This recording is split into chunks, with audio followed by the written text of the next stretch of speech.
Shalom Uvracha, à 10 jours de l'El Seder Bezrat Hashem, on se doit de récapituler un petit peu toutes les halachot qui nous permettront d'arriver à cette grande nuit comme il se doit. Et comme on le sait, il y a 15 simanim, il y a 15 étapes justement dans ce l'El Seder. Il est écrit dans le Zohar HaKadosh que cette nuit est particulièrement élevée au niveau spirituel, au point à ce que HaKadosh Baruch Hu lui-même, il réunit Famalia Shen Ma'ala, sa cour céleste, et il leur dit « Venez écouter les louanges que me font mes enfants ». Le Ramchal, lui, écrit, il dit « La même élévation dont ont bénéficié les Béné Israël à ce moment-là se renouvelle pour nous chaque année à pareille époque. » C'est-à-dire que c'est l'occasion pour nous d'ouvrir les mains et de recevoir ce shefa, cette bracha que les Béné Israël ont reçu lors de Yetziat Mitzrayim, à nous de le recevoir si on arrive prêt, bien sûr. Rashi écrit que, bien sûr, c'est appelé Lel Shimurim Hu Lachem. C'est une nuit qui est gardée. HaKadosh Baruch Hu lui-même vient garder les Béné Israël pendant cette nuit. Et Rashi il explique, il dit que Hachem a surveillé et espéré quand viendra ce fameux moment où il délivrera les Béné Israël. Et donc c'est un moment sur lequel on se doit de prier que les Béné Israël, alors ils ont été bien sûr Nig'alou, ils ont été délivrés, et on prie que HaKadosh Baruch Hu, bien sûr, il nous délivrera justement nous aussi de la sorte. Mais Rabotai, la première question avant de rentrer dans le vif du sujet, comment se fait-il qu'on ait appelé cette nuit l'El Seder? C'est la nuit de l'ordre. De quel ordre est-ce qu'il s'agit? On va faire Netilat Yadayim, mais on ne va pas manger le pain. Pour pouvoir manger la matzah, il faudra s'accouder. Et plus que cela, on va manger maror, des herbes amères. De quel Seder, de quel ordre est-ce qu'il s'agit? Écoutez bien ce que le Ramchal, le Maharal, il écrit. Écoutez bien. Hakol hu lefi seder shel boré olam. De quel seder est-ce qu'il s'agit? Tout va selon l'ordre de HaKadosh Baruch Hu. Hakol be'ashgacha pratit medukdeket me'ashamaim. Tout va aller selon justement ce que HaKadosh Baruch Hu a décidé dans les moindres détails. Velo bederech shel teva ou mikre. Et non pas justement par la nature ou par hasard. Ze asiba shenikra laila beshem l'El Seder. C'est la raison pour laquelle on a appelé cette nuit l'El Seder, parce qu'on va aller selon l'ordre de ce que HaKadosh Baruch Hu a décidé et nous a ordonné de suivre. Plus que cela, le Ateret Yeshua il écrit Ki shefa adir shel emuna yored balayla ze. Il y a un flux énorme de emuna qui va descendre pendant cette nuit. L'école Adam Israël Hammesaper Beyetziat Mitzrayim. Pour tous les Béné Israël qui vont raconter le récit de Yetziat Mitzrayim, alors ils mériteront justement ce flux de Emouna. Umadgish et Emouna chez Hashem Enael et Haolam ve'ose Akol be'ashgacha. Et l'homme, il pourra enfin ressentir que tout ce qui se passe sur terre, alors il aura cette Emouna de dire c'est Hashem. Ze Eli ve'anveu. Et tout ce que chacun va se renforcer pendant cette nuit, que ça soit avec les gens qui l'accompagnent, sa famille, etc. Il sera gravé dans leur cœur,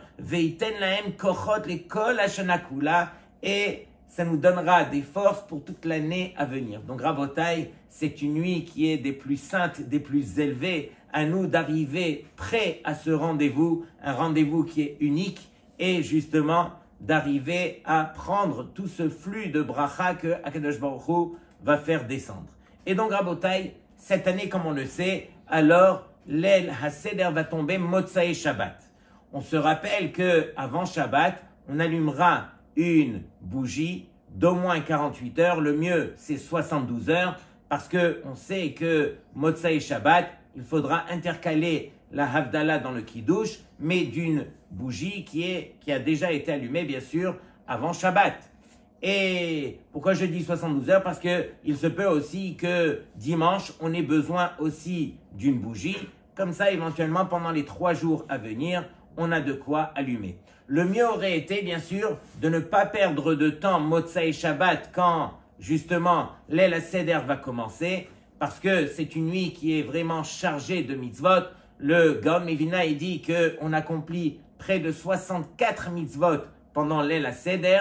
On va revenir dessus, mais le mieux aurait été, comme on a dit, avant Shabbat, de préparer la belle table de Pessah, à condition bien sûr qu'on ait une autre table qu'on va réserver pour les repas du Shabbat, sur lequel on aura mangé, pour les 2 premières séoudotes, on aura mangé les pitotes, etc. pour les 2 premières séoudotes.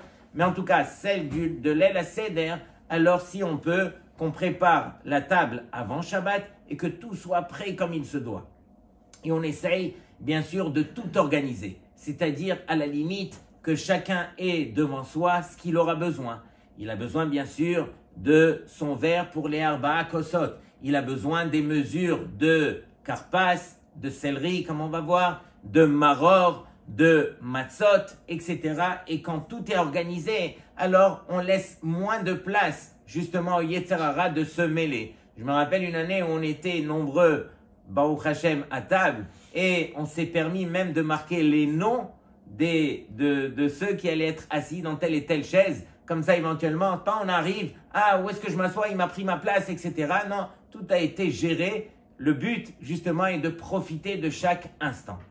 Et donc, on a dit que on arrive Motsai Shabbat, après qu'on ait terminé la tfila de Arvit, sur lequel je rappelle les paroles du Or Letzion, Rabben Zion Abba Shaul Zatzal, qui dit que le Arvit le plus élevé de toute l'année, c'est le Arvit qu'on fait l'El Pessah, la première nuit de Pessah, puisqu'on va intercaler à la fin le Hallel complet. C'est le seul Arvit où on fait le Hallel complet. Et bien sûr, on va penser à acquitter, lorsqu'on fera la bracha de ce Hallel complet de Arvit, on pensera à acquitter le Hallel qu'on fera dans la Haggadah. Pourquoi? Parce que celui qui est fait dans la Haggadah ne comporte pas de bracha. C'est pourquoi on va l'acquitter justement par cela. Et donc, on prépare la table du Seder, comme on a dit, avant la nuit. On prépare les plus belles choses. Regardez bien qu'est-ce qui est marqué. Le Shla Kadosh, il dit comme ça. Le mari et sa femme se comporteront comme un roi et une reine et leurs enfants comme des princes, vêtus de beaux vêtements, et ils dresseront sur la table des ustensiles en or et argent selon ce que Akadosh Baruch Hu les a pourvus. Et donc, bien sûr, on a l'habitude de se vêtir d'un vêtement. Il y en a qui mettent la djellaba, un vêtement blanc et tout ça pour marquer le coup. Et bien sûr, on est prêt à raconter le récit de Yetziat Mitzrayim. Pour arriver à accomplir ces grandes mitzvot, il faut arriver prêt à cette fête. C'est la raison pour laquelle on donne ce cours un petit peu avant pour permettre à tout le monde de se préparer. Comment est-ce qu'il faut se préparer? Bien sûr, aider à la maison pour le nettoyage de Pessah, accomplir toutes les tâches, faire toutes les courses, mais plus que cela, se munir d'une Haggadah qu'on va étudier, qu'on va relire, qu'on va s'imprégner, et des explications et des histoires, pas trop compliquées, parce que cette nuit, alors c'est pas le moment de commencer à faire tous les pilpoulim, mais c'est le moment justement de choisir des idées qui ont été vraiment rapides, justement pour insuffler la Emouna dans Akadosh Baruch Hu. Et donc ça demande de la préparation. On va commencer proprement dit. Alors, le premier siman, c'est Kadesh. Kadesh, c'est le Kiddush comme on a l'habitude. Et bien sûr, c'est le premier vers des 4 vers. C'est la raison pour laquelle cette année, alors ça tombe encore une fois Motsai Shabbat, donc c'est évident qu'on fera le Kiddush après la tombée de la nuit. Mais une autre année où ce n'est pas Motsai Shabbat, il conviendrait d'attendre la tombée de la nuit pour faire le Kiddush de Leil HaSeder, parce que le premier vers alors fait partie des 4 vers qu'on a l'obligation de boire, et donc le premier vers doit être bu après la tombée de la nuit. Alors, pour les Sfaradim, on a l'habitude justement d'acquitter donc le quand on va faire la bracha du premier verre, on va penser à quitter le deuxième. Quand on fera la bracha du troisième, on pensera à quitter le quatrième. Les Ashkenazim, ils ont l'habitude de faire Boré Pirei Geffen pour chacun des 4 vers. Et donc, on va intercaler cette année, bien sûr, on va intercaler dans le Kiddush, on va intercaler dans cet ordre Yaknaaz, qui veut dire que d'abord on fera Yain, qui est le Geffen, Boré Pirei Geffen, ensuite on va faire Mekadesh Israël Ve'azemanim, ensuite on va faire Boré Meoré Ha'esh, on ne sera pas tenu de prendre justement une bougie avec plusieurs flammes, comment on appelle ça? Une avouka. On n'aura pas besoin, on peut prendre une bougie simple, ok, puisque sinon elle va rester allumée comme ça. Et tout de suite après, on fera Hammavdil et ensuite on fera Shehecheyanu. Quand on fera la bracha de Shehecheyanu, on pensera à acquitter toutes les mitzvot qui ont attrait donc à cette fête. Donc il y aura bien sûr les Arba Kosot, il y aura le Maror, la Eseba, bien sûr la Matzah, et donc toutes les mitzvot, on va essayer bien sûr de les acquitter. On se rappelle bien sûr que pour Simchat Yom Tov, on a une mitzvah de se réjouir et de réjouir bien sûr en premier lieu sa femme par un cadeau, les enfants aussi. Et il faut savoir que les acteurs principaux de cette soirée, comme on va arriver à le dire, c'est bien sûr les enfants. Les enfants, on les met dans les places les plus choyées, proches de nous, où on va les munir d'une belle agada, on va leur donner les plus belles explications et encore une fois, on va essayer de les garder réveillés, on leur donne des petits bonbons, des petites surprises, justement pour les susciter avec des questions. Et donc, ici, il conviendrait bien sûr de s'acquitter justement de la bracha que le Baal Habayit, le maître de maison, fera. Il va penser à acquitter tous les assistants. Il est bien que chacun donc verse le verre pour son prochain. Il est bien sûr de prendre d'abord, on va rentrer aussi dans les quantités, il est bien de choisir un verre au moins de 100 millilitres, 10 centilitres. Pourquoi? Parce que le chiyuv est de boire justement 86 millilitres. Mais lorsque vous allez remplir le verre, vous n'êtes pas tenu de le remplir jusqu'en haut pour qu'il déborde. Il n'y a qu'un seul kiddush qu'on demande de faire déborder, c'est celui de la Havdalah. En dehors de celui de la Havdalah, n'importe quel kiddush au travers de toute l'année, on ne remplit pas jusqu'en haut, de peur justement à venir à ce que ça tombe. Et ici, on aura la belle nappe de la fête. Il conviendrait justement de prendre un verre, comme on a dit, 100 millilitres, et de laisser justement jusqu'en haut, de ne pas remplir jusqu'en haut. Donc on aura rempli 90 millilitres et par cela, le mieux aurait été de boire, bien sûr sur le côté gauche, comme on va expliquer en faisant la Heseba, de boire toute la quantité du verre, de boire tout le verre. Si on n'y arrive pas, au minimum qu'on boit alors la majorité de ce verre. Mais encore une fois, un verre avec 90 millilitres, alors c'est assez petit, il n'y a aucun souci. Il faudrait vraiment que chacun des assistants alors ait un verre avec cette quantité. Et donc, un verre qui a moins de cette quantité n'est pas appelé un verre d'après la halacha. C'est même pas considéré comme un verre. Donc, il faut s'efforcer avant la fête justement d'aller acheter des verres avec ces quantités. Il y en a qui prennent même des verres avec 150 millilitres et c'est une marloquette. Est-ce qu'on va d'après la gematria, la valeur numérique de Kos? Kos, c'est Kaf, Vav, Samer, ça équivaut à 86, ou bien c'est Kos Agun, d'après le Chazon Ish, c'est 150 millilitres. Et donc, le mieux aurait été de choisir un vin, et on prend un vin qui est rouge et non pas blanc, et le mieux aurait été de prendre un vin rouge qui n'est pas pasteurisé, qui n'est pas mevouchal, et c'est sur cela qu'on fera la meilleure des mitzvot. Mais encore une fois, si on se connaît et on sait que la tête elle va tourner de tous les côtés une fois qu'on aura bu ne serait-ce que le premier verre déjà, alors vaut mieux prendre du jus de raisin. Le Rav Ovadia Yosef Zatzal, pendant toutes ces années, alors ses enfants ont témoigné qu'ils buvaient du jus de raisin pour les Arba Kosot. Donc vaut mieux apprendre à se connaître et faire les choses comme il se doit et profiter justement de cette nuit comme il se doit. Accorder la juste valeur aux mitzvot. Les Arba'a Kosot, comme on le sait, c'est une mitzvah midérabanan. Pendant que le récit de Yetziat Mitzrayim, comme on va l'expliquer, c'est une mitzvah midéoraita, de la Torah. Donc, vaut mieux donner les priorités là où il se doit. Et donc, justement, tout le monde va, une fois qu'on aura terminé le kiddush, tout le monde va s'asseoir sur le côté gauche et on va boire justement en faisant la heseba. La heseba, c'est quoi? C'est justement montrer combien on est libre et on se doit justement de se pencher sur le côté gauche, qu'on soit droitier ou gaucher, alors ça sera sur le côté gauche et on essaye de faire en sorte de s'appuyer sur quelque chose, que ça soit ici sur la chaise. Donc on va essayer de se mettre au moins à 45 degrés, comme ça le Orlétion il écrit, c'est vraiment une heseba, c'est-à-dire on montre vraiment qu'on est libre, ou bien il y en a qui ont l'habitude même de mettre des divans, des sofas sur lesquels vraiment ils vont complètement s'allonger.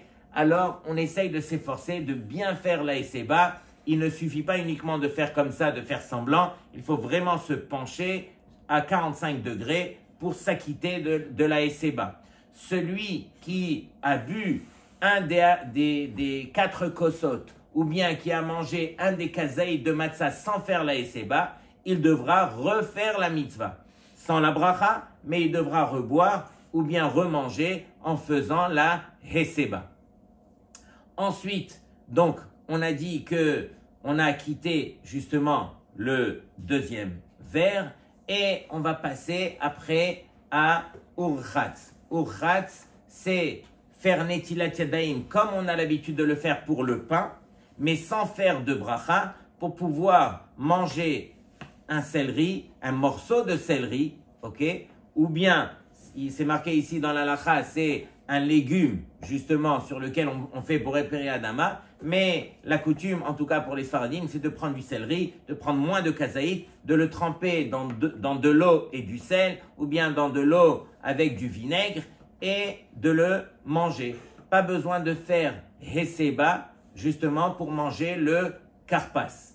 Et ensuite, on va casser la matzah du milieu en deux, qui va s'appeler yachatz. C'est-à-dire que sur mon plateau, il y a les 3 matzot, je prendrai celle du milieu que je vais couper en 2.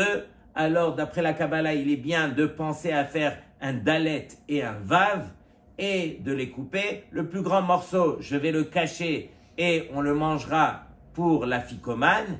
Et le plus petit morceau, je le laisse entre les deux. Je découvre les matzot et là, je vais commencer à faire justement le récit de la Haggadah. Maintenant, le Rambam, il écrit dans sa Haggadah, dans le texte de sa Haggadah, que c'est ce que certains Sfaradim ont l'habitude de faire. Il commence avec Bivhilu yatzanu mi Mitzraim, avec empressement, Akadosh Baruch Hu nous a fait sortir de Mitzraim. Il y a aussi ceux qui font etmol, etc. Et donc, tous les minagim sont des bons minagim. Chacun garde ses minagim parce que Rabotai, c'est ça ce qu'on transmet justement à nos enfants. Et c'est ça ce qui nous reste réellement. Ces bons moments qu'on va passer en famille, sur lesquels les minagim justement nous accompagnent, sont tellement importants. Et regardez bien que pendant toute l'année, alors on a une mitzvah justement de se rappeler Yetziat Mitzrayim. C'est la raison pour laquelle les Chachamim l'ont inclus dans le Kriyat Shema. Dans la fin du 3e paragraphe du Kriyat Shema, alors on doit penser à s'acquitter de Zecher Yetziat Mitzrayim. Alors quelle mitzvah est-ce qu'on a de plus pendant cette soirée de Leil HaSeder que de rappeler Yetziat Mitzrayim, puisque toute l'année, il y a une mitzvah de rappeler Yetziat Mitzrayim. Sur cela, Rabotai, alors je vais vous donner 4 réponses différentes qui sont des plus importantes. Écoutez bien, les 4 différences essentielles entre l'obligation de se souvenir de Yetziat Mitzrayim pendant toute l'année et celle du soir du Seder. elles sont citées justement dans la Haggadah de Rav Chaim de Brisk Zatzal. Écoutez bien, la première, toute l'année, on s'en souvient personnellement, mais le soir de Pessah, cela doit se faire sous forme de questions et réponses. Donc, c'est vrai qu'on s'en rappelle, mais là, on va le faire sous forme de questions et réponses pour pouvoir s'acquitter de l'obligation de Yetziat Mitzrayim pendant le Seder. Deuxième réponse, le soir de Pessah, il faut détailler toute l'histoire en racontant l'enchaînement des événements depuis le père de Avraham Avinu, Terach, qui était un idolâtre, jusqu'au don de la Torah. Donc c'est ça le sipour de Yetziat Mitzrayim qu'on devra accomplir pendant l'El Seder. Troisième réponse, le soir de Pessah, il faut expliquer les raisons des mitzvot du Seder, tels que le Korban Pessah, la Matzah et le Maror. Donc il ne suffit pas uniquement de rappeler Yetziat Mitzrayim, mais de rappeler les mitzvot justement qu'on a mérité par Yetziat Mitzrayim. Souvent, le Rav de Brisk, il dit comme ça, il dit, les gens, ils s'imaginent que parce qu'on est sorti, Akadosh Baruch Hu nous a fait justement tous les miracles pour nous permettre de sortir de Mitzrayim, que en souvenir à cela, alors chaque année, on va manger la matzah à Pessah et on va faire la souka à Sukkot. Pendant que le Rav de Brisk, il nous rappelle à l'ordre, il nous dit, mais c'est exactement le contraire à Botaï. C'est parce qu'il est écrit dans la Torah, matzah et souka, qu'il y a eu Yetziat Mitzrayim. Tout ce qu'on voit sur terre n'est que la résultante de ce qui est écrit dans la Torah. Akadosh Baruch Hu, il a regardé dans la Torah et il a créé le monde. C'est pas le contraire à Botaï, on ne fait rien en souvenir. Quatrième réponse, la mitzvah de se souvenir de Yetziat Mitzrayim pendant toute l'année est liée à celle de lire le Kriyat Shema comme on l'a dit, dont le but est l'acceptation du joug divin, alors que le soir du Seder, il y a une mitzvah particulière de raconter la Haggadah. La partie la plus importante de la Haggadah est le texte qui explique le sacrifice de Pessah, Matzah ou Maror, et donc c'est à partir de là qu'il faudra justement prendre le temps de raconter. Rabotai, toute la Haggadah est tellement riche d'explications. Vous savez qu'on s'appelle le peuple du livre.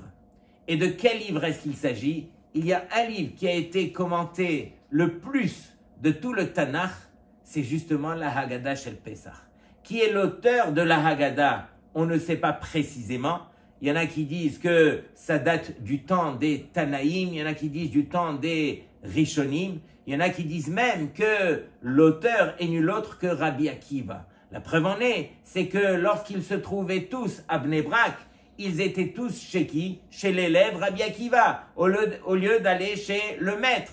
Et pourquoi ils étaient chez l'élève? Justement parce que c'est Rabbi Akiva qui a fait, quelque part, dévoiler ce secret qui s'appelait la Haggadah de Pessah.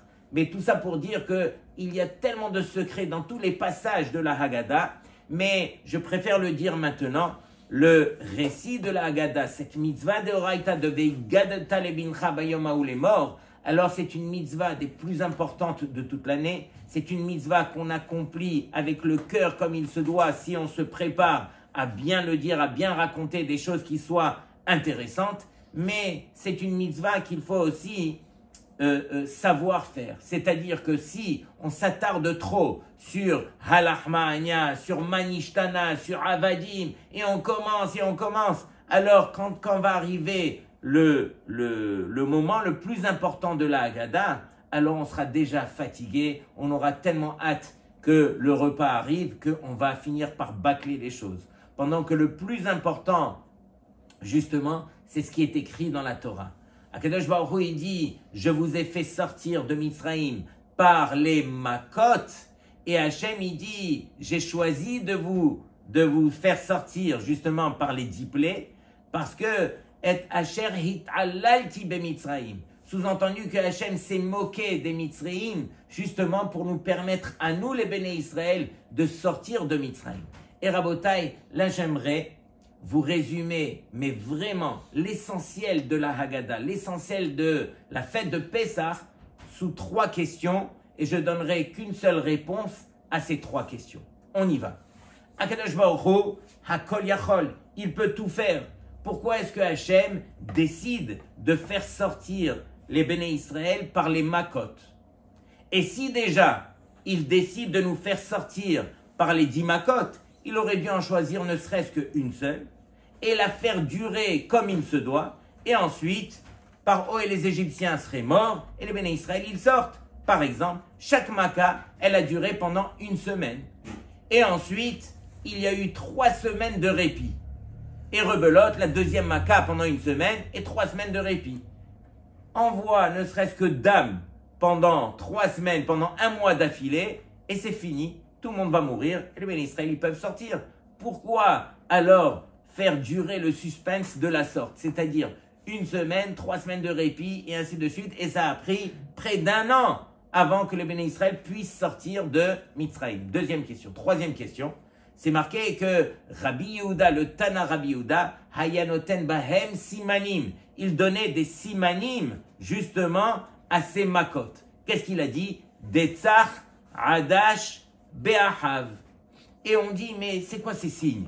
Ce ne sont pas des signes, ce sont des rachetevot, ce sont les premières lettres des Makot. C'est quoi Detzach? Dam, Tsefardea, Kinim. Et donc, et ainsi de suite. Il a pris les Makot, il y en avait 10, il les a séparés en 3, 3 et 4, et il a pris les premières lettres de ces Makot, sur lesquelles il a appelé ça des Simanim. Encore une fois, ce ne sont pas des Simanim, ce sont des rachetevot. Et la réponse que je vous propose, c'est que Akadosh Baruch Hu, encore une fois, il peut tout faire. Mais Hachem, lui, c'était facile de faire sortir les Béné Israël de Mitzrayim. Ce qui était compliqué, quelque part, pour Hachem, c'était de faire sortir Mitzrayim des Béné Israël. C'est-à-dire que les Béné Israël, après 210 ans d'esclavage, alors ils ressemblaient aux Égyptiens, malheureusement. Elou Ovde Avodazara, Velou Ovde Avodazara. Ils avaient la même tête que les Égyptiens. Ils étaient remplis de la foi des Égyptiens, qui était que chaque force de la nature était considérée comme une divinité. Ils se réveillent le matin, ah, c'est le soleil qui nous éclaire, qui nous donne la chaleur, on se prosterne devant le soleil. La nuit, ah, c'est la lune, on se prosterne devant la lune. Il y avait le Nil, il y avait Baal Péor, il y avait le Talé, le mouton, etc. Et donc, chaque force, alors, elle devenait une divinité. Attention Rabotai, les Égyptiens étaient brillants. Ils savaient que Hachem avait créé le monde. Ils ne l'appelaient pas Hachem, mais ils savaient qu'il y avait un Dieu qui avait créé le monde. Mais une fois que ce Dieu avait créé le monde, alors il a laissé ce monde agir comme bon lui semble. Et donc Hachem, quelque part, s'est enlevé de ce monde, s'est séparé de ce monde. Et les Égyptiens, ils s'imaginaient que c'était à eux de pouvoir gérer. Entre autres, Paro était considéré pour les Égyptiens comme une divinité. Et donc les Béné Israël, qu'est-ce qu'ils devaient faire justement pour faire sortir Mitzrayim de l'intérieur de leur cœur? Alors il leur fallait un cours d'1 an de Emouna. Ou imaginez, le premier groupe des Makot, des Tsar, comme il a dit Rabbi Yehuda, c'est réellement un siman. La Torah elle dit, pourquoi je t'ai envoyé le premier groupe des Makot? Les Ma'an Teda qui a nié Hachem, afin que tu saches que je suis Hachem.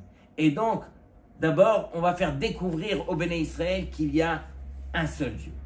Ensuite, le deuxième groupe de Makot, la Torah témoigne, les Ma'an Teda qui a nié Hachem Bekerev haaretz, afin que tu saches que je suis Hachem à l'intérieur de la terre, toute l'ashgacha pratit. C'est un Kadosh Baruch Hu qui gère les moindres détails de ce qui se passe sur terre. Le troisième groupe de Makot, Akadosh Baruch Hu, il dit, afin que tu saches qu'il n'y a pas comme moi sur toute la terre. Et donc Hachem a pris toutes les lois de la nature et il en a fait ce que lui a voulu faire pour justement insuffler la Emouna au Béné Israël, pour que les Béné Israël ils puissent sortir et enfin ressembler au Béné Israël comme il se doit pour pouvoir recevoir cette Torah. Donc Rabotai, ça c'est environ l'histoire de Yetziat Mitzrayim. Et donc on revient à nos halachot. Là on va passer, une fois que on a pris le temps bien sûr de faire la Haggadah comme il se doit, alors on arrivera à accomplir les mitzvot. Et donc, arrivé au repas, la première chose qu'on va faire, c'est bien sûr s'organiser, comme on a dit, par rapport à la matzah. Comme on le sait, il ne reste que 2 mitzvot de la Torah qu'on puisse accomplir par la achila, par la nourriture. La première mitzvah, c'est à Sukkot de manger kazait de pain sous la soukha le premier soir de Sukkot. Et la deuxième, c'est celle qu'on va faire, Bezrat Hashem, Leil HaSeder, de manger kazait de matzah le soir de Pessah. Il y en a qui disent aussi qu'il y a une autre mitzvah minatora, c'est de manger la veille de Kippour, de bien manger. Mais en ce qui concerne la matzah, le rabotai, comme on le sait, il faut manger kazait et le mieux aurait été de le manger, il y a plusieurs shittot, en 2 minutes, en 4 minutes, en 9 minutes. Mais comme je vais vous l'expliquer tout de suite, c'est très facile de pouvoir l'accomplir en 2 minutes. Chacun va prendre justement pour la première matzah, donc on va faire l'Netilat Yadayim avec bracha. Le Baal Habayit va avoir devant lui 3 matzot. Depuis quand on prend 3 matzot? On a toujours l'habitude de prendre 2 lachmaniot, 2 pains. Pourquoi je vais en prendre 3? Parce que justement, j'ai besoin de faire mon lechem mishné. J'ai besoin d'avoir 2 matzot qui soient complètes. Celle du milieu, on l'a déjà coupée. Et pourquoi on l'a coupée? Parce que la Gemara dit que c'est le derer du Hani beproussa. C'est l'habitude du Hani de ne pas avoir un pain complet, mais avoir des morceaux de pain. C'est la raison pour laquelle on appelle ce pain lechem oni. C'est le pain de misère. Ou bien, la Gemara dit lechem she'onim alav arbe dvarim, qui veut dire que c'est le pain sur lequel on va répondre tant et tant de questions. Et donc, Rabotai, le Baal Habayit, lui, qu'est-ce qu'il va faire? Alors, il va tenir les 3 matzot, dont 2 qui sont complètes, sur lequel il fera la première bénédiction qui sera Hamotzi lechem min haaretz. Ensuite, il va échapper celle qui est du bas et il va garder la première qui est complète avec celle du milieu qui est à moitié. Et donc là, il va faire Asher kideshanu bemitzvotav etzvanu al achilat matzah. Le Baal Habayit mangera un kazaït de la première matzah et un kazaït de la deuxième. Il devra se pencher sur le côté gauche, bien sûr, pour pouvoir accomplir la mitzvah. Et on va mettre la matzah gentiment dans la bouche. Et sachez que les 2 minutes, le compte des 2 minutes, ne commence qu'à partir du premier instant où on va commencer à avaler. Donc un bon conseil, alors ne vous mettez pas à commencer à rigoler, tout ça avec l'autre, et de vous concentrer à accomplir d'abord la mitzvah minatora, de manger kazaït de matzah, et de commencer à mettre dans la bouche gentiment, et de mastiquer, mastiquer, mastiquer. Une fois que vraiment on a mastiqué beaucoup, alors on peut commencer à avaler, et c'est à partir de là que va commencer les 2 minutes. Maintenant, un kazaït de matzah, ça se pèse. Et donc, le kazaït est de 27 grammes. Du fait qu'il y a 2 mitzvot ici, motzi, matzah, alors il conviendrait de prendre 2 kazétim. Il faut savoir qu'un kazaït, dans ce cas, alors on peut le peser jusqu'à 20 grammes. Prenez une balance électronique et pesez 2 fois 20 grammes, c'est environ ça le kazaït pour motzi et matzah, et chacun aura cette quantité devant lui.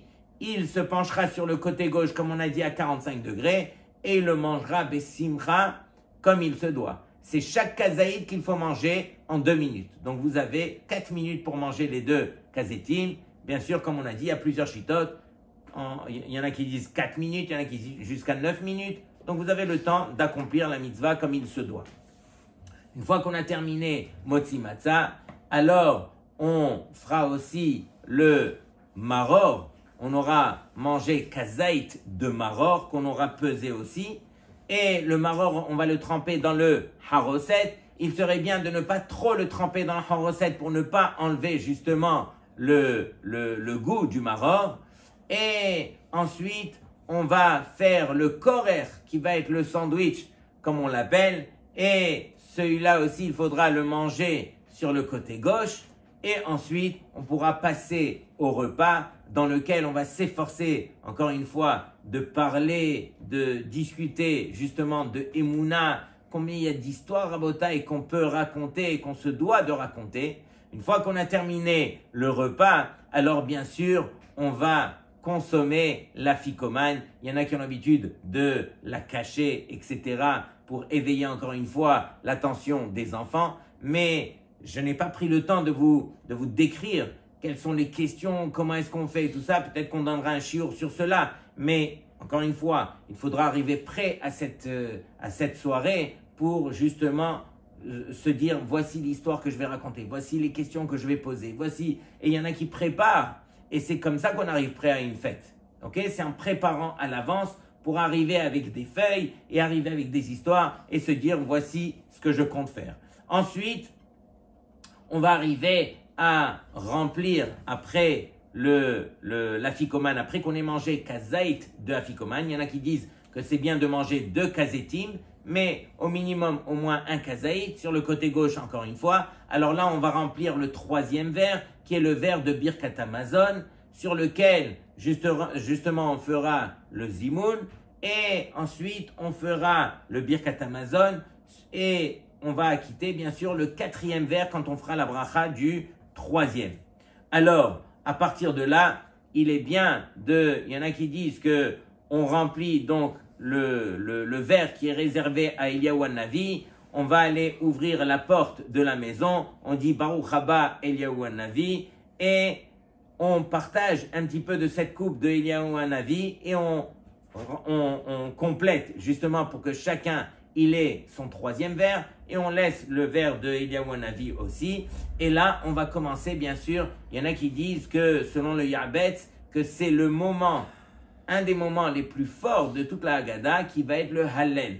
Le Hallel, c'est louanger Akadosh Baruch Hu, le remercier.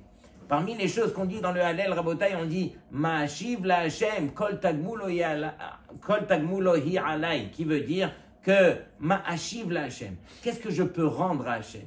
Hashem, c'est lui qui me donne tout. C'est lui qui ne cesse de me donner. Qu'est-ce que moi je puisse rendre à Hashem? Même si je vais lire un Tehillim, je vais étudier une page de Gemara, etc. Mais ça sera encore une fois pour mon mérite. J'aurai un sachar, j'aurai un salaire pour cette mitzvah que je vais accomplir. Qu'est-ce que je peux faire pour Béhémet, pour Hashem? Sur cela, David Amener, il répond à la fin du verset. Il dit, Kos Yeshurot Esa, Uvshem Hashem Ekra. Tu vas lever ton verre et tu vas appeler Hashem. Ça veut dire quoi? Que tout ce qui est marqué dans la Torah, toutes les lettres de la Torah sont des noms d'Hachem. Quand nous, on étudie Torah, alors on appelle Hachem de la meilleure façon. Et c'est vrai qu'on reçoit un salaire, mais c'est la plus belle façon pour nous de rendre à Hachem. C'est de l'appeler au travers de son nom, qui sont les mots qui sont marqués dans la Torah. Kos Yeshurot Esa Uvshem Hashem Ekra. Et donc, Rabotai, on va continuer à faire la Haggadah jusqu'à la fin. On va s'efforcer, bien sûr, de se renforcer parce que après un repas et la fatigue de la Haggadah, etc., donc on doit se renforcer. On va bien lire le Hallel. On va arriver jusqu'à la 4e coupe et on s'efforce à motiver tous les assistants à terminer les 4 coupes. Vous n'avez pas idée quel bracha celui qui arrive à chanter, à manger tout ce qu'il faut manger, à boire les 4 verres, c'est marqué que toutes les maladies, lo alenu, elles disparaissent. On n'aura pas besoin d'aller voir les médecins et tout ça, puisque ce pain qu'on appelle le pain de la Emouna, c'est lui qui vient guérir de toutes les maladies. Et à la fin, bien sûr, on s'efforcera de faire les chansons comme on les connaît, la chanson de Hadgadia, la chanson de quoi? Ehad miyodeya.